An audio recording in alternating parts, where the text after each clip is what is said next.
미증시가 휴장한 가운데 낙폭과대 인식에 따른 저가 매수가 유입되며 국내 증시는 상승 마감했습니다.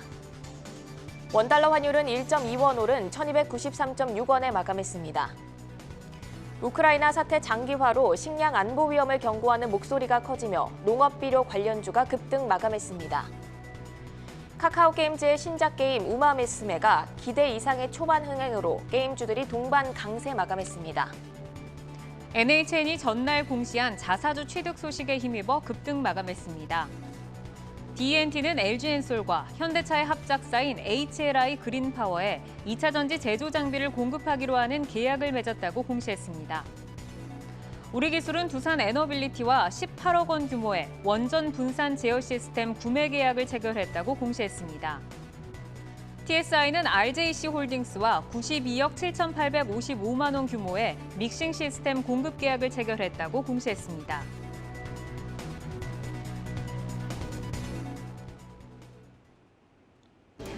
내일 여는 성공투자 습관 투데이 한경 코리아마켓. 오늘 장 마무리하면서 내일을 힘차게 열어보겠습니다. 네, 오늘 장은 낙폭 과대와 저가 매수로 정리해볼 수 있겠습니다.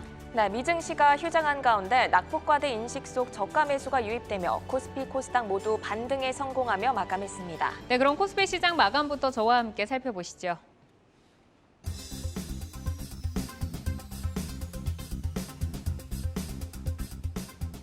전일 미장의 휴장 속 유럽 증시 등 해외 증시의 상승과 주요 지표들의 안정화에 우리 시장도 반등을 시도했습니다.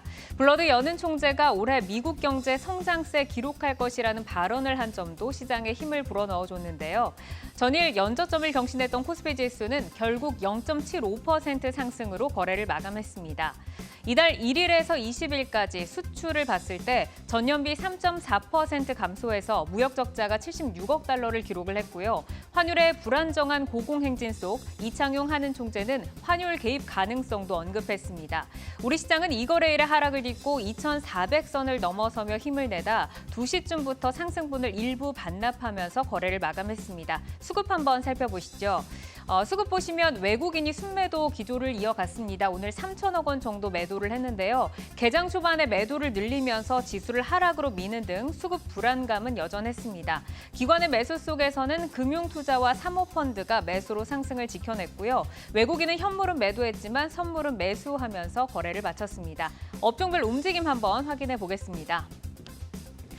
오늘은 대다수 업종이 상승을 했습니다. 섬유의복과 운수창고가 2.43%로 강세를 보였고요. 또 비금속 광물과 통신 업종의 하락이 좀 두드러졌습니다. 시장의 상승과 함께하지 못한 테마를 형성을 했고요. 뒤어서 운수장비업도 강세를 보였는데 조선주들이 이 업종을 이끌었습니다. 먼저 대우조선해양을 한번 보시죠. 가장 강한 급등으로 업종을 견인을 했습니다. 포스코와 10여 년간의 공동 연구 끝에 개발한 고망간강을 LNG 연료 탱크에 세계 최초로 적용을 했는데 LNG 수주 개선 효과가 가시화되면서 오늘 무려 9% 넘게 오르면서 급등으로 마감을 했습니다. 운수창고업 강세에는 항공주들의 동반 상승이 있었습니다. 6월 국제선 여객이 전월 대비 대한항공은 31%, 아시아나가 22%, 진에어 116%, 티웨이가 250% 늘었습니다. 아시아나가 오늘 4% 올랐고요. 대한항공도 2%의 상승을 지켜내면서 거래를 마감했습니다. 마켓맵으로 코스피 시장 전체적으로 한번 훑어보시죠. 오늘은 상승과 하락이 좀 고르게 분산이 되어 있고요. 시가총액 상위주들도 오랜만에 상승부를 켜내면서 거래를 마감을 했습니다. 하지만 그간의 낙폭에 비추어 봤을 때 또 매크로 환경의 불안감 등을 봤을 때는 그렇게 강한 상승은 좀 없었습니다. 오늘 삼성전자는 0.34% 약세, SK하이닉스는 소폭 오르면서 거래를 마감을 했습니다. 이 가운데 의약품 업종 한번 짚어보겠습니다.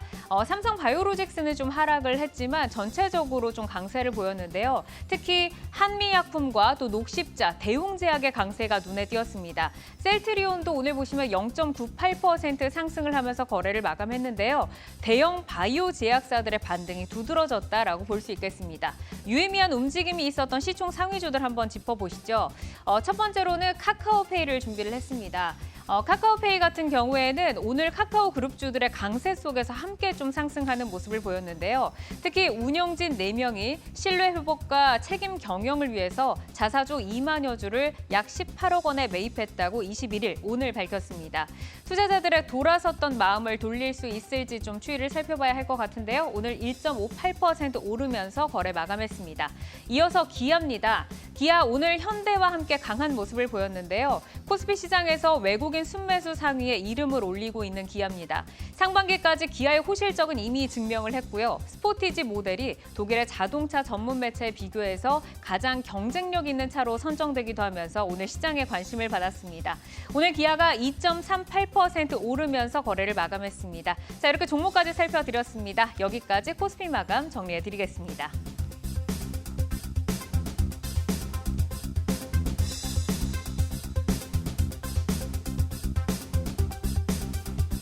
네, 이어서 코스닥 마감 시황입니다. 오늘 지수 보시면 1% 상승한 778포인트 선에 거래 마쳤는데요. 강밥으로 시작해 흘러내리나 싶었는데 후반으로 갈수록 상승폭을 키워내며 770선 위로 다시 올라왔습니다. 수급 보겠습니다. 오늘 코스닥 시장은 외국인과 기관이 끌어줬습니다. 어제 투매에 가까운 움직임을 보인 외국인은 900억 넘게 담았고요. 기관도 550억 정도 순매수 포지션을 취하면서 지수 상승에 힘을 보탰습니다. 이어서 업종별 등락 확인하겠습니다. 오늘 종이 목재와 IT 부품을 제외한 모든 업종이 상승을 했습니다. 어제 부진한 흐름 보였던 디지털 콘텐츠가 4%대 상승률로 가장 크게 올랐고요. 클래시스와 루트로닉 등이 포함되어 있는 의료 정밀기기도 오랜만에 좋은 흐름 보였습니다. 그럼 디지털 콘텐츠 업종 종목을 좀 더 자세히 보겠습니다. 이렇게 하루하루가 다를 수 있을까요? 어제 하락률 상위 종목으로 카카오게임즈를 꼽아드렸는데 오늘은 주인공이 됐습니다. 어제 실적 추정치 하향 여파로 10% 급락을 했었는데 오늘은 신작 우마무스메 프리피더비의 애플 앱스토어 매출 1위 소식이 전해지며 10% 넘게 급등을 했습니다. 어제 15만 주 넘게 팔았던 외국인은 오늘 30만 주 가까이 다시 담으면서 기관과 함께 상승을 주도했습니다. 카카오게임즈를 대장으로 게임주의 온기가 확산되면서 오늘 게임주들 전체적으로 좋았는데요. 보시면 위메이드 7%, 룽투코리아 6% 등 게임주가 동반 상승하면서 디지털 콘텐츠 업종 지수를 견인했습니다. 코스닥 시가총액 상위 종목들의 온도 마켓맵으로 확인을 해보겠습니다. 네, 장 초반 그동안 상대적으로 견조했던 2차 전지주 중 소재주들의 약세가 오늘 두드러졌습니다. 시장이 힘을 내면서 낙폭을 많이 줄이긴 했는데요. LNF가 오늘 2% 약세, 그리고 첨보도 2% 넘게 하락을 했습니다. 시총 상위주 대부분이 빨간불을 켠 사업 서비스 업종을 자세히 보겠습니다. 네, 먼저 알테오젠 먼저 볼까요?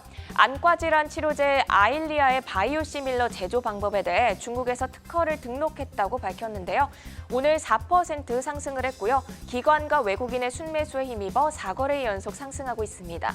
또 헬릭스믹스도 오늘 6% 넘게 상승했는데요. 3거래일 동안 10% 넘게 상승하면서 좋은 흐름이 이어지고 있습니다. 그럼 이어서 오늘 특징적인 움직임을 보인 종목도 살펴보겠습니다. 먼저 셀로메드입니다.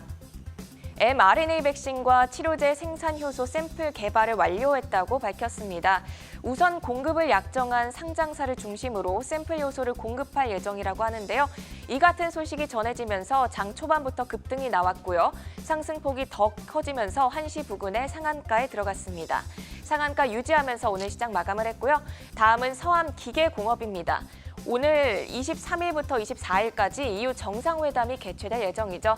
이번 회담에서 우크라이나가 EU 후보국 지위를 얻게 될지 여부를 투표하게 됩니다. 이 같은 소식에 우크라이나 재건 기대감도 커지면서 서암기계공업 등 우크라이나 재건 관련주가 시장에서 부각을 됐는데요. 오늘 20% 넘게 급등하면서 마감했다는 점까지 정리해드렸습니다. 이상 코스닥 마감 시황이었습니다.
네, 조마조마했지만 그래도 오늘 사흘 만에 상승 마감했습니다.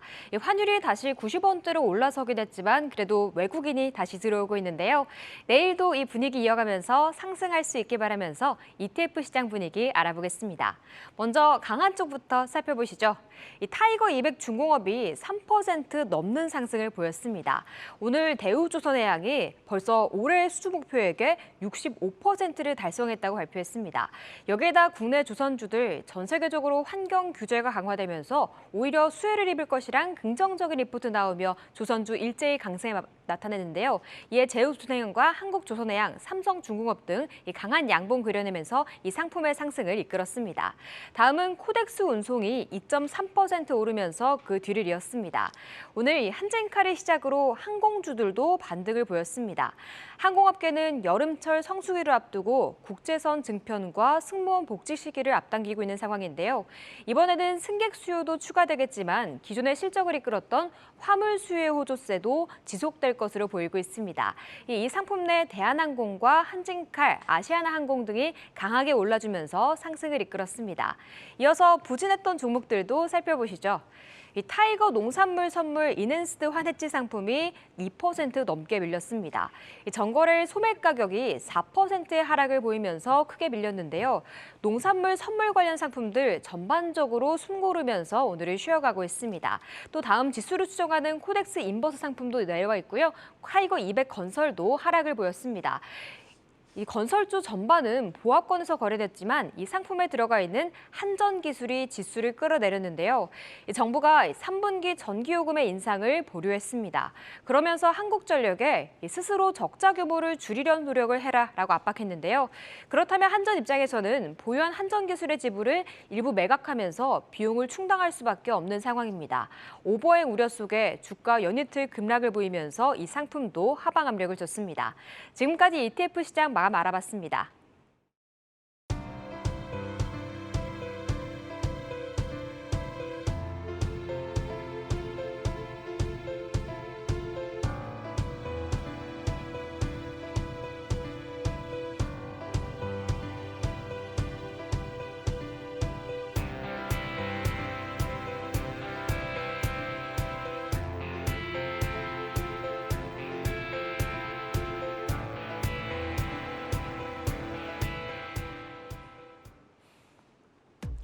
아시아 마감 시황입니다. 오늘 아시아 주요 증시는 대부분 오름세로 마감을 했습니다. 최근 하락세에 대한 반발 매수세가 증시를 상승으로 이끌었는데요. 아시아 증시 하락세의 주요 요인이었던 미국장이 어제 휴장하고 선물 시장은 상승세를 보인 것도 도움이 됐습니다. 일본 니케이는 프라임 구성 종목 90% 이상이 상승하며 2%의 빨간불로 마감했습니다. 중화권 증시는 혼조세를 보였는데요. 중국 당국의 경기 부양책에 대한 기대감과 뉴욕 증시 휴장의 영향을 받아 상하이 종합지수는 상승 출발했지만 하락 전환하며 약보합으로 마감을 했고요. 홍콩 항생지수는 현재 1.5% 상승하며 거래되고 있고 대만 각권지수는 2% 넘게 오르며 마감했습니다. 간밤 미국장은 노예 해방일로 휴장이었습니다. 우리 시간으로 밤 11시 미국의 5월 기존주택 판매 수치가 발표되니 참고하시면 되겠고요. 현재 S&P 선물은 1% 넘게 상승하고 있고 나스닥 선물 역시 1.5% 가까이 상승하고 있습니다. 지금까지 한경 글로벌 마켓이었습니다.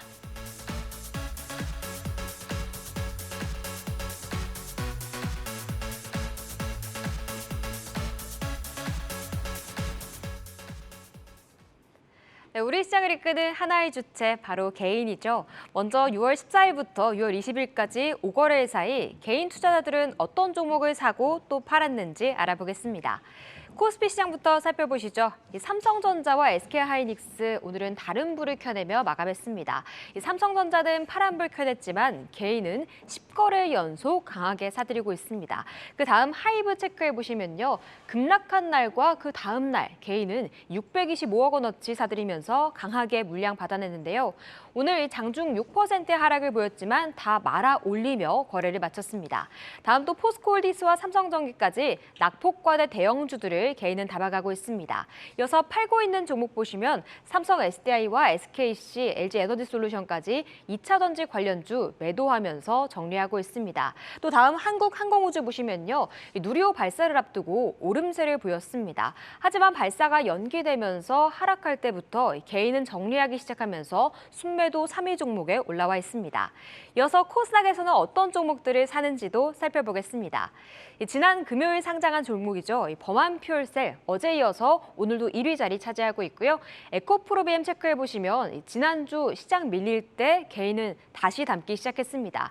코스피 대형 2차 전지주들은 팔고 있지만 소주 내에서 에코프로비엠은 4일 연속 사들이면서 2위 자리에 올라와 있습니다. 이어서 카카오게임즈 살펴보시면 어제 급락할 때 개인은 알았던 걸까요? 출시한 후 우마무스메가 단숨에 앱스토어 매출 1위 게임으로 등극하면서 오늘 10%의 급등을 보였습니다. 어제는 10% 하락에 오늘은 10% 급등까지 어제 사들인 개인은 큰 수익 내셨습니다. 마지막으로 코스닥 개인 매도 상위 종목 보면요. 코스닥 총 상위 2차 전지주들 또다시 갈리기 시작했습니다. 방금 전 에코프로비엠은 사들였지만 LNF 같은 경우에는 6거래일 연속 매도하면서 순매도 1위 종목 기록하고 있습니다. 또 최근 코스닥 바이오주들도 꿈틀거리기 시작했지만 셀트리온 헬스케어와 HLB를 6일째, 7일째 팔고 있습니다. 지금까지 개인들의 매매 동향 살펴봤습니다.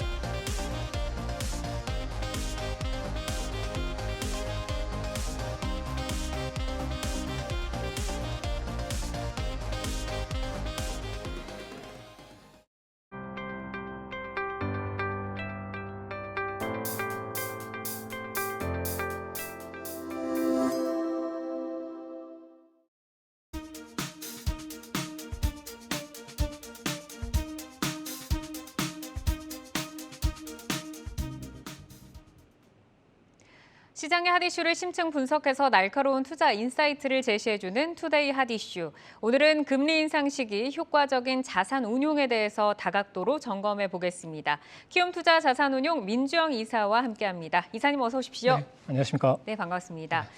본격적으로 금리 인상 구간에 접어든 가운데 인플레와 경기 침체 우려 속에서 금융시장은 좀 힘든 시기를 지나고 있습니다. 네. 최근에 자산 운용하시면서도 고민이 굉장히 많으실 것 같은데 네. 자금의 흐름 어떻게 좀 이동을 하고 있다라고 보시나요? 네네. 자금의 흐름을 객관적으로 나타나는 게 이제 한국은행에서 발표하는 내용이 있는데요. 한국은행에서 최근에 6월 10일 날 발표한 이제 자금 동향 자료를 한번 보시면은 어떻게 흐르는지 한번 보실 수 있을 것 같습니다. 5월 중에는 이제 우리가 예상 가능하다시피 이제 금리가 계속 오르다 보니까 펀드나 이런 투자 자산에서 예금으로 이렇게 옮겨가고 있는 모습을 볼 수 있는데요.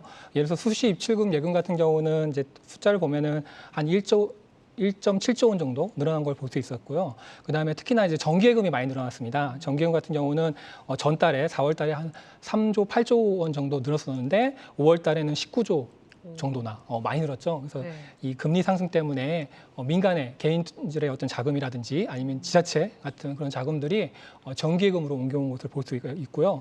반면에 이제 자산운용사의 이제 펀드나 이런 것들은 전반적으로 감소했습니다. 최근에 보시다시피 주식과 채권 동시에 모두 다 수익률이 떨어지다 보니까 채권 펀드도 자금이 줄었고요. 마이너스 한 6조 정도 줄었고 채권 펀드도 한 마이너스 2조 정도, MLF 같은 것도 줄었고요. 주식형 펀드는 이제 약간은 늘었는데 전달 대비해서 좀 한 5천억 정도 늘어나는 수준에 그쳤습니다. 그래서 전반적으로 보면은 이제 예금 금리가 전반적으로 오르다 보니까 투자 상품에서 이제 그 예금 상품으로 좀 옮겨가는 모습을 보이고 있습니다. 앞으로도 당분간 이런 흐름은 좀 지속될 것으로 예상이 됩니다. 지금 말씀 주신 걸 들어보니까 이제 금리 인상에 따라서 개인들이 정기예금으로 굉장히 많이 옮겨갔는데 3조대에서 19조대까지 예. 아주 대폭 좀 늘어난 경우를 좀 말씀을 해주셨습니다. 자산관리 전문가라고 하는 게 역할이 굉장히 좀 복잡하잖아요. 투자자의 관심사를 자산 배분 전략과 또 상품 선정 등을 좀 해야 되기 때문에 장기적으로 경제 흐름에 대해서는 통찰력이 누구보다 좀 필요한 네. 직업이다라고 좀 볼 수 있을 것 같은데 현재 시장이 가장 우려하는 게 인플레이션 그리고 네. 네. 긴축에 이어서 경기 침체가 오지 않을까 하는 좀 예. 두려움인 것 같아요. 네네. 지금 현재 저희의 경기 사이클이 어느 정도의 위치에 좀 머물러 있다라고 보실까요? 네. 사실 경기 사이클을 정확하게 알기는 쉽지 않아요. 원래는 이제 사람 대부분은 경기 사이클이 이제 어느 정도 지나고 난 다음에 그때가 침체였구나, 아니면은 그때가 상승 국면이었구나, 이렇게 알 수 있는, 정확하게 알 수 있거든요. 이제 지나고 봐야지. 근데 이제 우리가 어쨌든 간에 투자라고 하는 거는 이제 미래를 내다보고 거기에 맞게끔 이제 투자 자산을 배분한다든지 이런 거지 않습니까? 그래서 지금 전반적으로 이제 그래서 경기 사이클을 이제 그 뭐랄까 이렇게 판단하는 것들은 여러 가지가 있는데요. 특히나 이제 한국은행에서 발표하는 이제 경기 순환 시계라고 하는 것들도 한번 우리가 참조해 볼 만한 것 같습니다.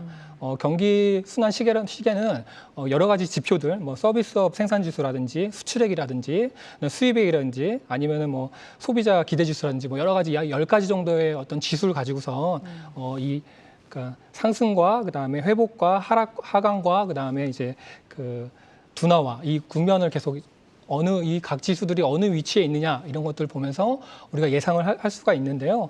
최근에 6개월간의 어떤 흐름을 보면은 뭐 최근에 나타난 것들은 4월달에 이제 4월달 이제 이게 자주 보이는 건 아니고요. 이제 6개월마다 이게 보이는데 작년 11월과 비교했을 때 4월달 보면은 이제 하강이나 둔화가 좀 늘어나는 것들을 볼 수가 있습니다. 네, 그 전에는 이제 우리가 작년 12월 같은 경우는 하강에는 이제 경기가 하강한다고 하는데 우리 지수가 유치한 것들 하나도 없었는데 최근에 4월달 보면 3개나 늘어났습니다. 그래서 전반적으로 좀 경기가 둔화와 하강 국면으로 가고 있는 모습을 우리가 좀 예측을 할 수가 있을 것 같습니다. 지금 보니까 네. 작년 대비해서는 하강이 지금 3가지의 경제 지표가 지금 하강을 가리키고 있고 둔화도 4가지의 경제 지표가 가리키고 있네요. 예. 그러면은 이제 좀 그 서학개미 분들을 위한 좀 질문을 드려보도록 하겠습니다. 최근에 뭐 동학개미를 떠나서 서학개미라는 또 신조어가 생기면서 해외 주식에 투자하는 국내 투자자분들이 굉장히 좀 늘어나고 있는데 이렇게 대외 불확실성이 높아지는 구간에서 해외 주식 비중을 줄여가는 게 좋을지 혹은 좀 늘리는 게 좋을지 좀 궁금하실 것 같습니다. 네. 안정적으로 해외 주식 투자를 이어나가기 위해서 우리가 좀 어떻게 대응하는 게 좋을까요? 네. 그 지난 2년 동안에 이제 아무래도 뭐 국내외를 막론하고 특히나 뭐 IT 업종 중심으로 해가지고 주가가 계속 지속적으로 올랐었잖아요. 그러다 보니까 많은 분들이 어떤 그런 오른 종목을 향해서 많이 투자가 이제 몰려갔었는데요. 사실은 이제 지금 상황에서는 이제 항상 이제 그때 이제 특히나 이제 젊은 분들이 많이 다 그런 게 서학개미라고 해서 많이 투자를 했지 않습니까? 그러면서 이제 최근에 이제 하락하는 모습을 어떻게 보면은 이제 처음으로 이렇게 하면서 주변에서도 많은 고객들 만나보면은 그런 고민들을 많이 해요. 이렇게 과연 계속 늘려야 되느냐, 줄여야 되느냐, 지금이라도 빨리 빼야 되느냐 이렇게 질문하시는데요. 지금 어떻게 볼까? 물론 이제 우리가 한번 되돌아보면은 이제 주가가 오를 때 투자하고 떨어지면 파는 뭐 이런 방식의 어떤 결과가 항상 이제 좋을 수만은 없다라고 하는 것들을 지금 요즘에 다시 한번 느끼고 있는 것 같아요. 그래서 이제 물론 이제 뭐 한번 샀다고 해서 끝까지 가지고 있어야 된다 이런 것들은 아니겠지만 이런 어떤 그 큰 경기의 어떤 전환기에는 한번 이제 어떤 자신의 어떤 포트폴리오나 이런 점들을 볼 수가 있는 것 같습니다. 그러니까 서학개미 같은 경우는 처음에 투자하시면서 이제 그런 IT 업종이나 이렇게 그때 당시에 가장 핫했던 종목에 몰려갔던 부분들이 없지 않아 있었거든요. 이제 그런 측면을 봤을 때는 자신의 어떤 투자 비중을 지금은 한번 재검토를 할 필요가 있는 것 같아요. 물론 이제 비중을 줄이는 거는 어느 정도 좀 늦은 감이 없지 않아 있습니다. 늦은 감이 없지 않아 있지만 지금이라도 어떤 본인의 어떤 자금의 어떤 성격이라든지 아니면 투자의 전적인 자산 배분 현황을 한번 점검하고 그래서 지나치게 좀 몰려 있다면 어느 정도는 좀 비중을 조정할 필요가 있는 것 같고요. 하지만 이제 그렇다고 해서 뭐 국내 주식 그렇다면 그 비중 자금을 조정해서 국내 주식으로 올 것이냐? 또 그건 또 아닐 수도 있어요. 오히려 이제 우리나라만의 어떤 그 지정학적 리스크라는 게 분명히 존재하고 하기 때문에 국내 주식이 안전하냐, 해외 주식이 안전하냐 이런 것들은 오히려는 해외 주식이 글로벌 주식이 더 안전할 수도 있습니다. 전 세계적으로 볼 때는 그런 측면에서 전체적인 어떤 그러니까 자신의 어떤 투자 포트폴리오나 이런 것들을 재점검하면서 너무 지나치게 한 곳에 몰려 있다면 한번 조정할 필요가 있지만 그렇다고 해서 뭐 국내 주식으로 와야 된다는 건 또 아니고요. 또 그렇게 몰려 있지 않다면 오히려 지금의 어떤 그 가격이 어느 정도 낮은 가격대이기 때문에 이럴 때는 또 추가적으로 자금의 여유가 있다면 추가적으로 더 투자하는 것도 하나의 방법인 것 같습니다. 그러니까 지금 본인의 현금과 그 투자 비중을 고려를 해서 투자에 너무 나의 자금들이 다 묶여 있다면 네. 좀 어느 정도는 현금을 확보할 필요가 있지만 현금을 확보해서 국내 시장으로 재투자하는 것은 바람직하지 않다라고 말씀을 주셨습니다. 그리고 그동안 현금을 보유했던 분들에게는 어쨌든 저가 매수의 매력이 있는 좀 기회인 것 같아요. 그리고 이제 글로벌 금융시장이 이렇게 좀 요동치고 있지만 상대적으로 오히려 안정적인 흐름을 보이는 아시아의 중화권 증시를 좀 보겠습니다. 지금 뭐 제로 코로나 정책은 지속이 되고 있지만 봉쇄도 완화가 되고 내부의 부양책 효과가 더해지면서 긍정적인 분위기가 좀 형성이 되는 것 같고 실제로 자산 시장에서 중국 관련 상품들에 대한 문의가 좀 많을 것 같아요. 뭐 CSI 300이라던가 ETF 상품만 보더라도 중국 관련 상품들이 요즘에 상승세가 좀 견조하거든요. 이사님께서는 중국 시장 어떤 뷰로 바라보시나요?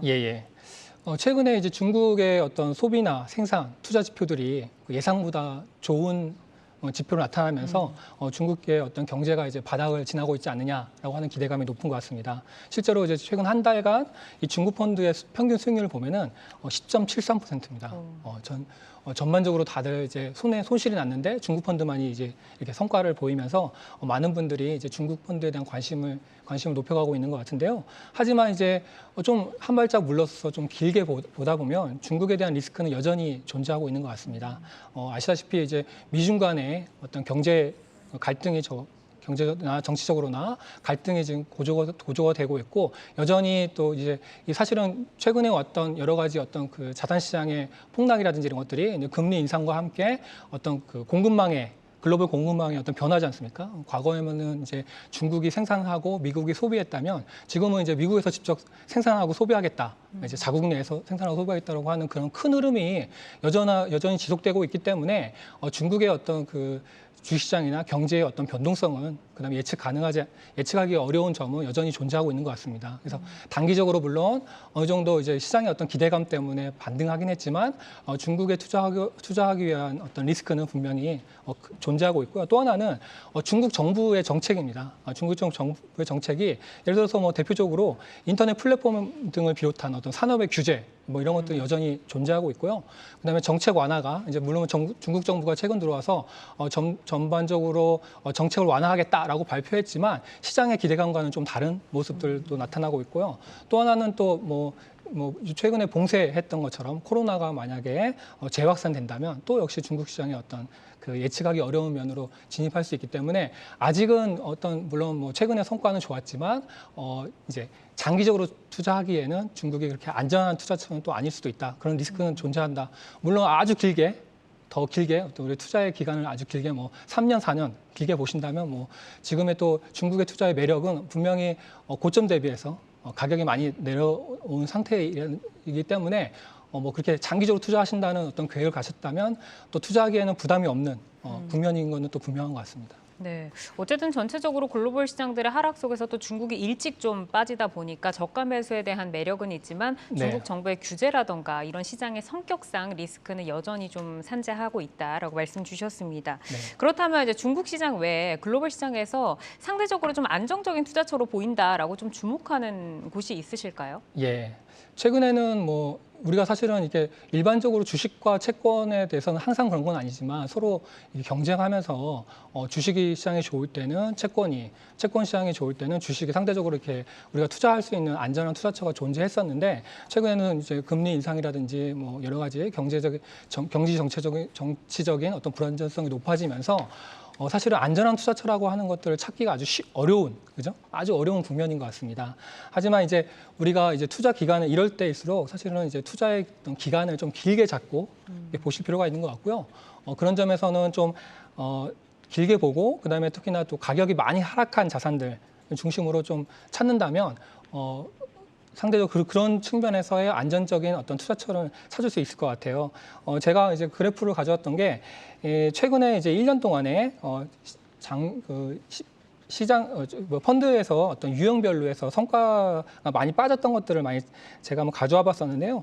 예를 들어서 가장 많이 빠졌던 게 유럽 신흥국 주식이라든지 그다음에 뭐 러시아 주식이라든지 러시아 주식은 이미 뭐 지금 투자하기가 불가능한 시장인 것 같고요. 그다음 유럽 신흥국 주식이라든지 아니면은 뭐 소비재 섹터라든지 이런 것들은 최근 1년 동안에 성과가 많이 빠졌기 때문에 오히려 반대로 지금 뭐 좀 기간을 길게 보고 한다면 그렇게 많이 빠진 섹터가 투자하기에는 좀 상대적으로 안정적인 투자처라고 볼 수 있을 것 같습니다. 네, 그러니까 유럽 신흥국 주식과 소비재 섹터가 많이 좀 하락을 했기 때문에 네네. 과대 낙폭에서 좀 저가 매수 매력이 있다. 그리고 투자 기간을 좀 길게 롱텀으로 보자라고 말씀을 네. 주셨습니다.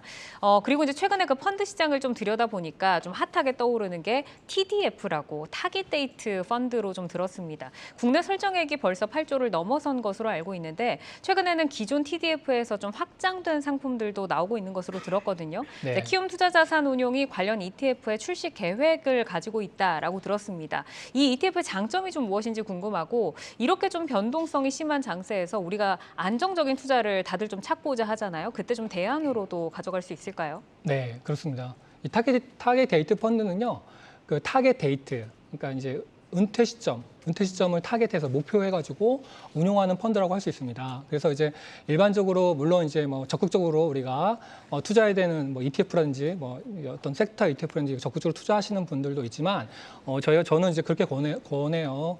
자산을 이제 둘로 쪼개서 하나는 좀 안정적으로 운용하시고 그다음에 하나는 좀 우리가 열심히 이렇게 뭐 방송도 보시면서 투자에 대한 공부를 하시면서 적극적으로 또 매매도 하시고 이렇게 자산을 나눠서 하시길 권해드리는데요. 그중에서 이제 안정적으로 투자하실 때 우리가 활용할 수 있는 상품이라고 할 수 있습니다. 보시다시피 TDF는 이제 그라이드 패스라고 하는 이제 모델을 가지고서 운용을 하거든요. 그래서 이제 연령이 가까워질수록 은퇴 연령이 가까워질수록 상대적으로 안정적인 채권 자산을 늘리고 주식 자산을 줄여주는 그런 이제 펀드라고 할 수 있습니다. 물론 이제 많은 분들이 특히나 연금에서 많이 활용하고 있는데요. 많은 분들이 이제 이 생업에 바쁘다 보니까 처음에 이제 펀드를 가입하시고 난 다음에 시장 상황에 따라서 아니면 경기 상황에 따라서 펀드 교체를 적극적으로 못 하시는 분들도 많이 있어요. 그렇기 때문에 그런 분들이 이제 이 TDF를 많이 활용하고 있고요. 이건 우리나라뿐만 아니라 미국이라든지 이런 데서도 상당히 많은 사람들이 활용하고 있습니다. 그다음에 저희가 이제 이 TDF를 또 ETF로 똑같은 모델을 그대로 가져서 ETF 상품을 6월 말에 저희 키움과 그다음에 삼성, 그다음에 한화 이 세 개 운용사가 동시에 상장할 예정입니다. 아시다시피 ETF는 이 펀드와 다르게 시장에서 실시간으로 매매할 수 있다는 장점이 있죠. 네. 펀드 같은 경우는 이제 해외 펀드 같은 경우는 환매 신청을 하거나 이렇게 하면은 이제 뭐 짧으면 5일, 8일 이렇게 시간이 걸리지만 ETF는 우리가 실시간으로 어떤 가격을 보고선 거래를 할 수 있다는 점이 장점이고요. 두 번째는 또 하나는 비용이 쌉니다. 펀드에 비해서 한 3분의 1에서 절반가량의 비용이 싸다는 그런 장점이 있죠. 그래서 우리가 만약에 물론 ETF가 대부분 이제 시장 상황에 따라서 단기 투자하시는 분들이 많지만 ETF라고 해서 반드시 단기 투자하라는 법은 없잖아요. 오히려 ETF를 통해서 노후 자산을 위해서 ETF로 마치 저축하듯이 ETF를 이렇게 TDF로 계속 하신다면 연금 자산이나 좀 안정적인 자산 운용에서 도움이 될 것 같고요. 또 TDF는 무엇보다도 이제 글로벌하게 전 세계적으로 아주 분산해서 투자하고 있다는 장점이 있어요. 그래서 만약에 꼭 연금이 아니라도 내가 글로벌하게 분산 투자, 뭐 주식, 채권뿐만 아니라 대체 자산까지 충분히 분산 투자하는 어떤 투자 수단이 필요하시다면 이 ETF를 활용하시는 것도 좋은 방법인 것 같습니다. 네, 우선 퇴직 그 시기를 타깃해서 그때 타깃 데이트를 맞춰가지고 좀 오랫동안 롱텀으로 운용을 하는 상품을 이제 말씀을 해주셨습니다.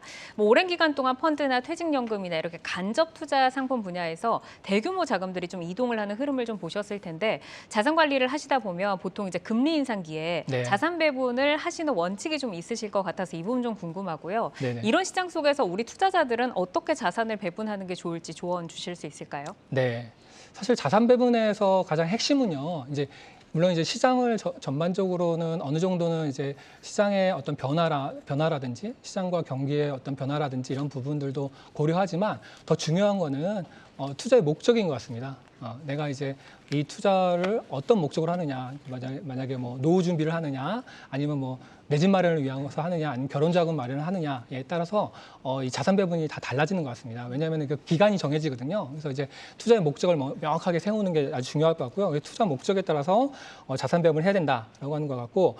또 이제 또 하나는 이제 이 금리 인상기 때문에 사실은 이제 전반적으로 채권도 안 좋고 주식도 안 좋은 상황이기 때문에 이때 어떻게 해야 되느냐라고 하는 것들은 이제 전반적으로 지금 다들 손실을 보고 있는 상태고 사실 어려운 상황이긴 해요. 근데 이때는 더 좋아질 경우를 이제 대비하는 것 같습니다. 사실 우리가 투자할 때 이 중요한 이제 이런 말도 있잖아요. 좋을 때는 나쁠 때를 생각하고 나쁠 때는 좋아할 때를 생각하라는 말이 있는 것처럼 우리가 막 작년이나 재작년 때 지난 2년 동안에 좋았을 때 만약에 나쁠 때를 생각했다면 아마도 지금 같은 큰 손실을 피할 수 있었을 겁니다. 그런 것처럼 지금 반대로 이제 좋아질 때를 대비해가지고 자산 배분의 어떤 그 비중이라든지 아까 말씀드렸던 목표와 그다음에 어떤 시장에 대한 전망 이런 것들을 고려해서 자산 배분의 비중을 자산 배분을 좀 균형 있게 조정해 간다면 아마 시장에 다시 반등할 때 좀 더 수익률 반등을 우리의 어떤 자산 운용의 수익률도 빨리 반등시킬 수 있지 않을까라고 생각합니다. 그러니까 계란을 한 바구니에 담지 말라는 투자 격언과 좀 닮아 있는 말씀인 것 같은데 어쨌든 좋아질 때 반등 시기를 대비를 해서 좀 다각화된 투자처를 확보하자라고 말씀을 이해를 하겠습니다. 네, 오늘은 금리 인상 시기에 효과적인 자산 운용에 대해서 다각도로 좀 질문을 드려봤습니다. 민주형 키움투자 자산운용 이사와 함께했습니다. 이사님 좋은 말씀 고맙습니다. 네, 감사합니다.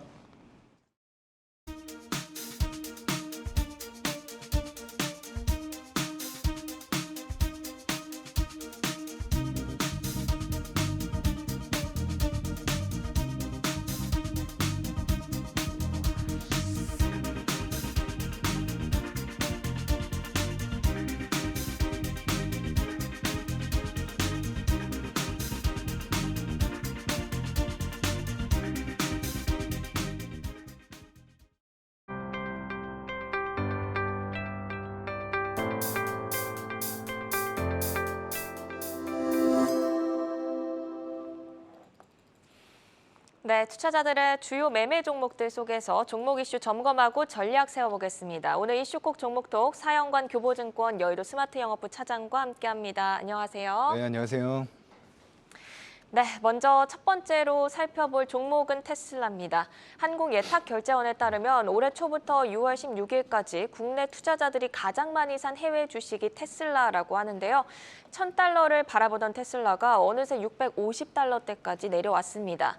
투자자들의 한숨이 깊어만 갈 수밖에 없는데요. 테슬라가 최근 가격 인상 이슈도 부각이 되고 있는데 하반기 성장세는 어떻게 전망하고 계신가요?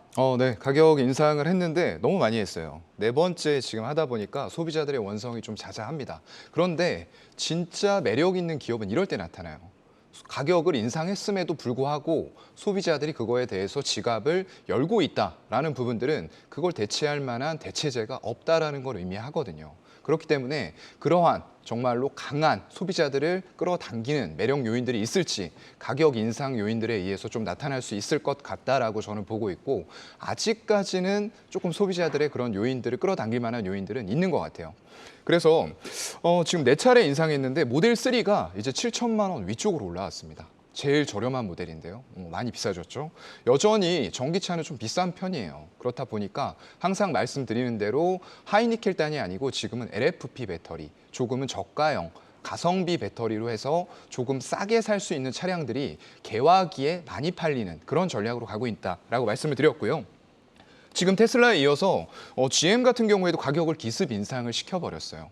이제는 조금 전기차 시장이 점점 더 빠르게 생각했던 것보다 빠르게 개화되니까 이런 예전의 내연기관차 공용 업체들도 빠르게 전기차로 전환하면서 원자재 가격을 반영을 시키고 있는 그런 분위기로 가고 있는 거고요. 지금 테슬라 같은 경우에는 인력 감축까지 또 돌입을 했어요. 트위터 지금 화상회의를 하면서 인력에 대해서 감축을 하겠다라고 얘기를 하면서 굉장히 좀 이런 부분들에 대해서 좀 불만을 가진 사람들이 많이 나오고 있는 것 같아요. 지금 지난 2일에 모든 고용에 대해서 일시 중단하라는 메일을 전 임직원한테 또 보내기도 했었고요. 이게 2018년도에 좀 상황이 어려울 때 3,000명이 넘는 인력을 감축하는 그런 부분들도 추진을 했었거든요. 근데 일단 중국에서는 더 많은 인력을 오히려 채용을 하고 있다라는 소식이 또 들려오고 있어요. 자동차 업계가 수직 통합을 이루려는 노력들을 많이 하고 있는데요. 이게 테슬라화라고 합니다.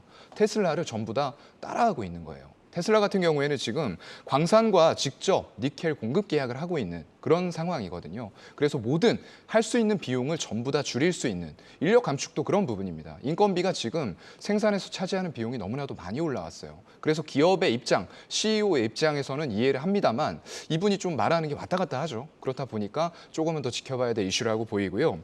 일단 2분기 실적에 약간 경고등이 켜졌다라는 뉴스가 나왔어요. 중국 상하이 공장이 봉쇄된 이런 부분 때문인 것 같은데요. 일단 4월하고 5월에 2달간 한 8만 대 정도의 생산 차질이 생겼다라고 좀 얘기가 나오고 있습니다. 그렇게 되면은 전분기 대비했을 때 한 13% 정도 생산량이 감소가 된 수치예요. 한 27만 대 정도 팔릴 것으로 예상이 되고 있는 상태고요. 중국 공장이 지금 판매 비중 보면 1분기에 60% 수준까지 올라왔어요. 그만큼 올해는 미국이지만 아직까지도 중국에서 전기차가 많이 팔리고 있다. 그만큼 보조금도 많이 지원을 해주고 있다라는 의미로 보시면 될 것 같은데 이런 부분들이 이제 2분기에는 어느 정도까지 될지 모델 3 대기 기간이 지금 기준으로 봤을 때 20주 이상이래요. 근데 이게 작년 말 기준으로만 봐도 한 3에서 4주 정도만 기다리면은 차를 받을 수 있었거든요. 그만큼 반도체 좀 부족 현상도 심화가 되고 있는 것 같고요. 여러 가지 요인들이 지금 테슬라의 실적을 낙관할 수만은 없게 만드는 그런 상황인데 일단 아까 말씀드렸던 대로 당장에 지금 모든 내연기관차 공룡들이 전기차 생산한다고 했습니다. 그런데 이걸 대체를 해나갈 수 있을까? 이거는 여러분들이 조금 더 공부하면서 생각을 해보셔야 될 것 같고요. 일단 하반기에는 괜찮은 이슈들이 많이 있어요.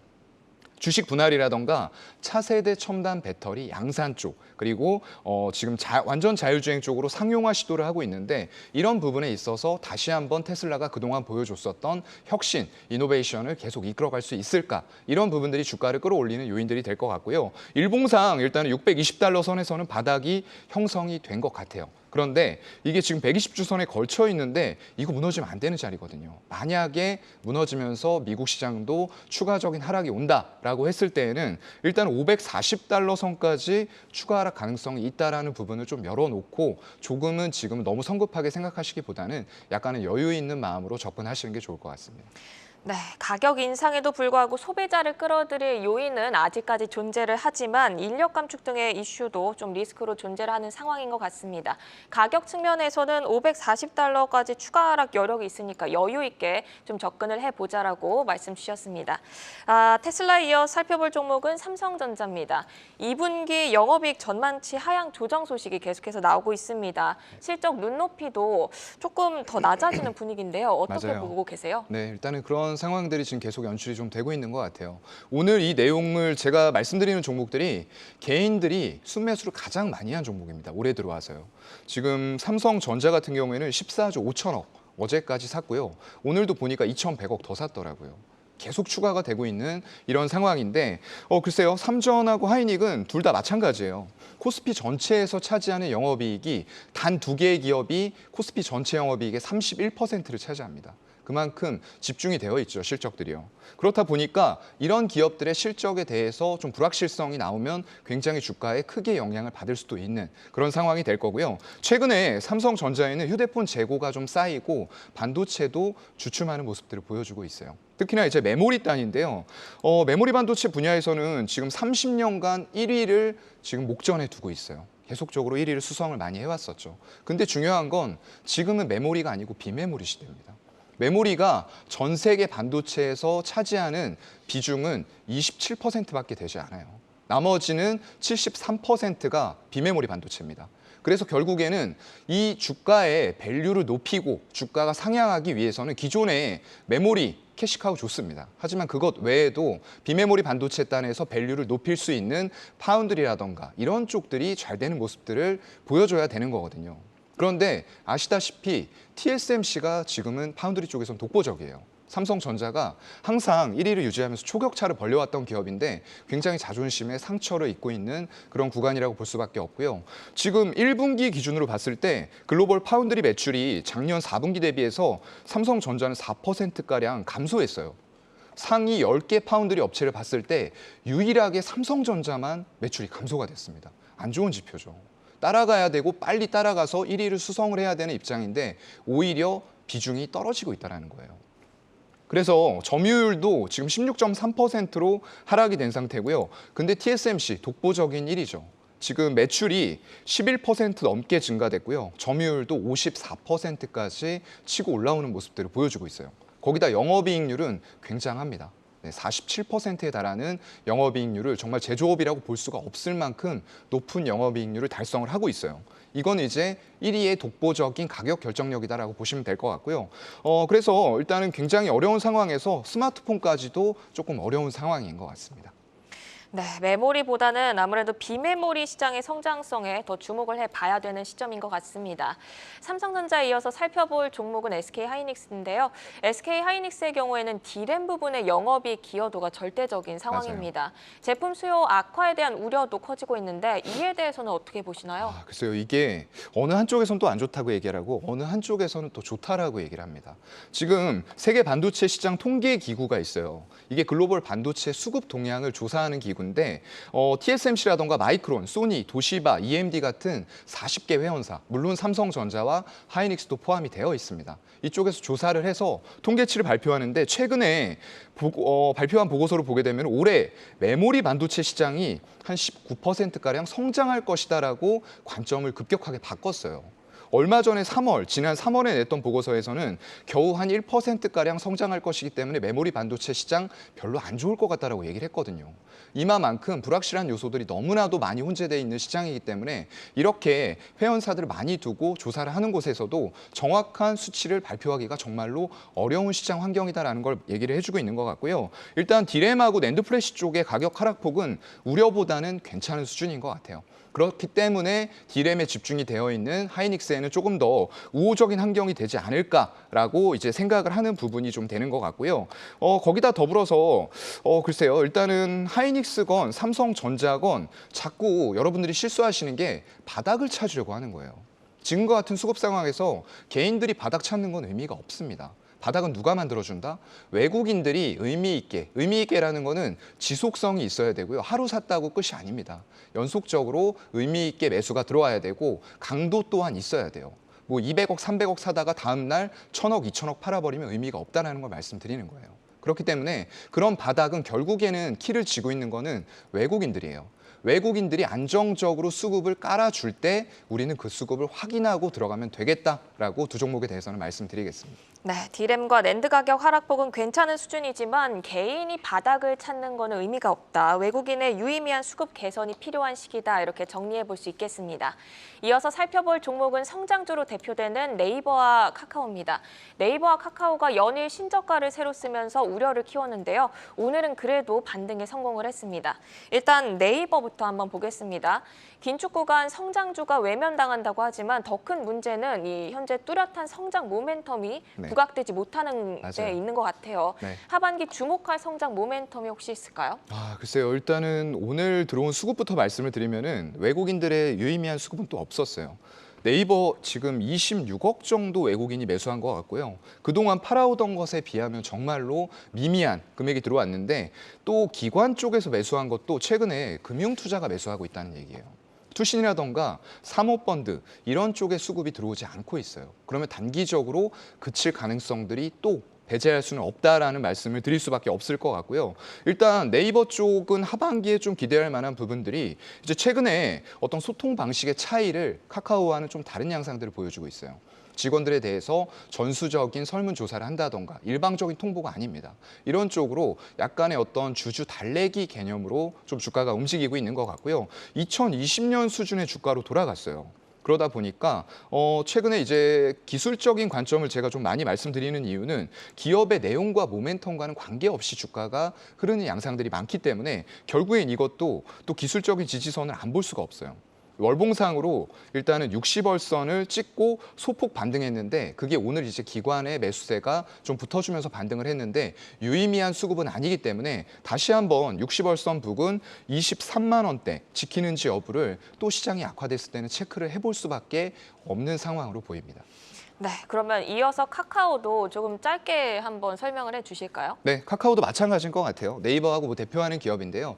마찬가지로 일단은 최근에 오픈 카톡 전략을 발표했는데 그거에 대해서 굉장히 긍정적으로 보는 시각들이 있습니다. 그래서 이게 하반기에 반전 트리거가 될 수 있을 것이냐를 내용적으로는 봐야 될 필요가 있을 것 같고요. 핵심이 이제 오픈 채팅 기반의 광고 사업이 확장되어가는 모습들이에요. 이건 좀 체크해 볼 필요는 있을 것 같다라는 말씀을 좀 드릴 수 있을 것 같고요. 마찬가지예요. 지금 어떤 기술적인 분석상에서는 아직까진 그래도 네이버보다는 조금 견조한 편이에요. 35월선을 8만 원대를 크게 무너뜨리는 음봉이 나오고는 있지만 아직 35월선, 60월선이죠. 60월선 부근이 5만 7천 원대입니다.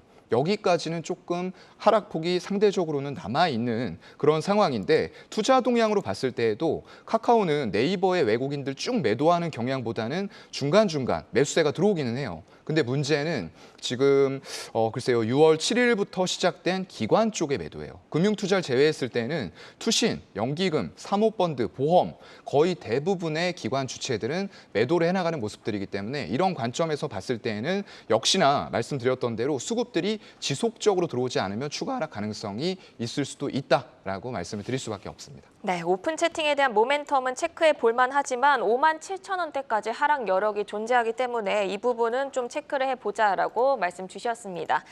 오늘 함께해 주신 사연관 교보증권 여의도 스마트 영업부 차장은 여기서 인사드릴게요. 좋은 말씀 고맙습니다. 네, 고맙습니다.